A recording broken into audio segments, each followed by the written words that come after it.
กระทรวงการเงินและธนาคารแห่งสาธารณรัฐประชาธิปไตยประชาชนลาวชี้แจงข้อซักถามต่างๆที่สมาชิกสภาแห่งชาติมีข้อข้องใจต่อการจัดตั้งปฏิบัติแผนพัฒนาเศรษฐกิจสังคมและแผนงบประมาณแห่งรัฐของรัฐบาล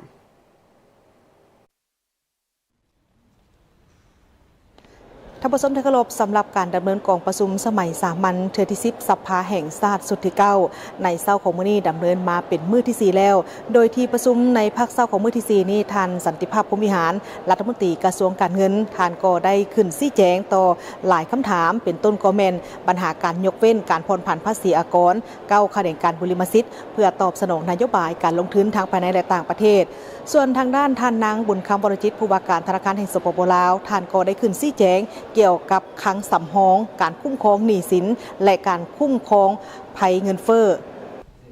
วันที่13พฤศจิกายน2025การดำเนินกองประชุมสมัยสามัญเทื่อที่10ของสภาแห่งชาติสุดที่9ภายใต้การเป็นประธานของท่านไสสมพรพรหมวิหารประธานสภาแห่งชาติที่ประชุมได้สืบต่อค้นคว้าพิจารณาเวียกงานของรัฐบาลโดยคณะรัฐบาลได้ชี้แจงต่อคำซักถามของสมาชิกสภาแห่งชาติ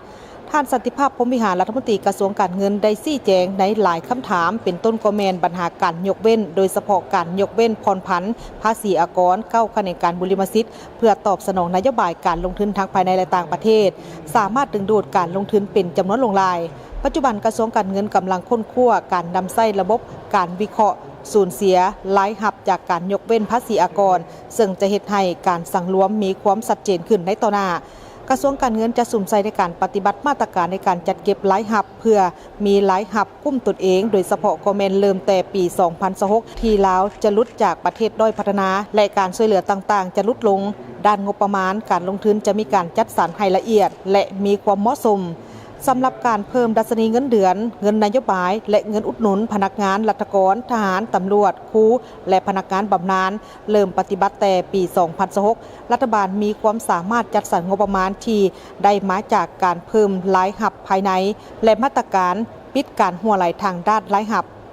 เพื่อประกันหมากผลการจะตั้งปฏิบัตินโยบายดังกล่าวควรเอาใส่บางด้านดังนี้เนาะคะแนนการที่เกี่ยวข้องโดยเฉพาะกระทรวงอุตสาหกรรมในการค้าต้องได้เป็นเจ้าการในการกวดกาและคุ้มครองราคาสินค้าสินแบงอาหารที่จำเป็นนี่แหละ2นี่ต้องเอาใจใส่เผยแพร่ข้อมูลข่าวสารให้สังคมเข้าใจต่อความจำเป็นสาเหตุในการปรับขึ้นเงินเดือนเงินนโยบายเพื่อบ่ให้บรรดาผู้ประกอบการพ่อค้าแม่ค้าช่วยใส่โอกาสขึ้นราคาสินค้า3เป็นส่งเสริมการผลิตภายในให้เข้มแข็งขึ้นสามารถตอบสนองตลาดภายในให้หลายขึ้นพร้อมทั้งปรับปรุงข้อยุ่งยากต่างๆในการดำเนินธุรกิจโดยเฉพาะเป็นปัญหาต้นทุนเนาะ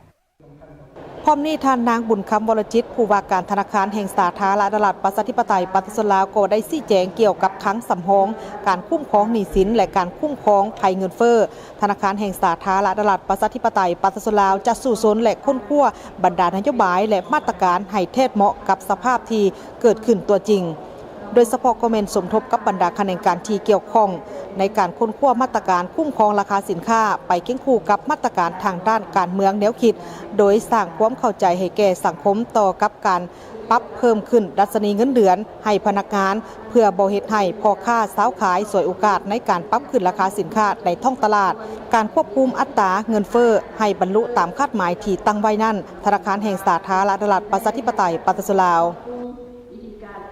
การจัดตั้งปฏิบัติเวียกงานคุ้มครองเงินตราต่างประเทศในต่อหน้าธนาคารแห่งสปป.ลาวจะสืบต่อติดตามประเมินการจัดตั้งปฏิบัติบรรดานิติกรรมที่วางออก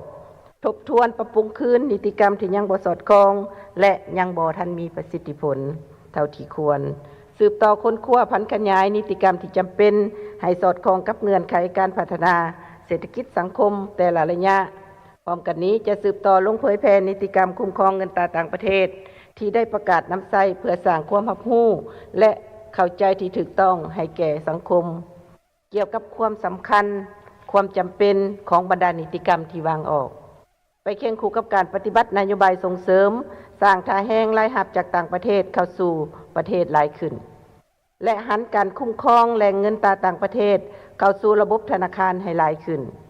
พร้อมกับทางประสานกับทุกภาคส่วนเกี่ยวข้องเพื่อร่วมกันสร้างความเชื่อมั่นต่อค่าเงินกีบปลุกระดมสังคมในการยกสูงบทบาทและคุณค่าของเงินกีบ สร้างเงื่อนไขให้เงินกีบสามารถเป็นเครื่องมือสำหรับสะสางระหว่างประเทศได้หลายขึ้นปัญหาต่างๆเหล่านี้บ่สามารถจะเฮ็ดให้สำเร็จได้หากบ่ได้รับการร่วมมือการประกอบส่วนจากทุกแขนงการที่เกี่ยวข้องและจากประชาชนลาวบรรดาเผ่า